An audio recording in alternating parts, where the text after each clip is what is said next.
জাতীয় সড়কের Phatapukur পানিকৌড়ি toll প্লাজাতে 151 KG গাঁজা সহ গ্রেপ্তার 4। জানা যায়, গোপন সূত্রে খবরের ভিত্তিতে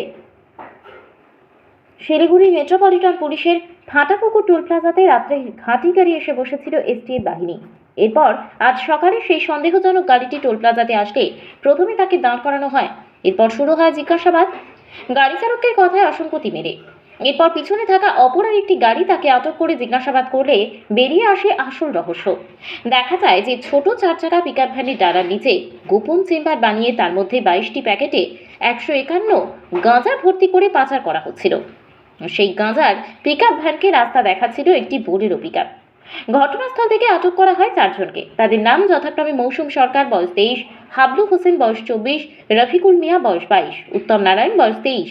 সকলেই কুচবিহার এলাকার বাসিন্দা বলে জানা যায়।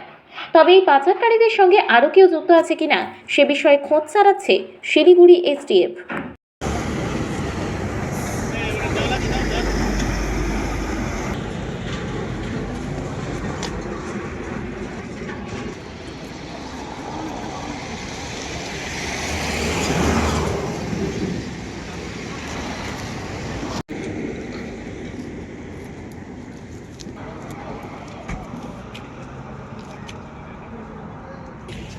ওই টেস্টিং কি আসলো?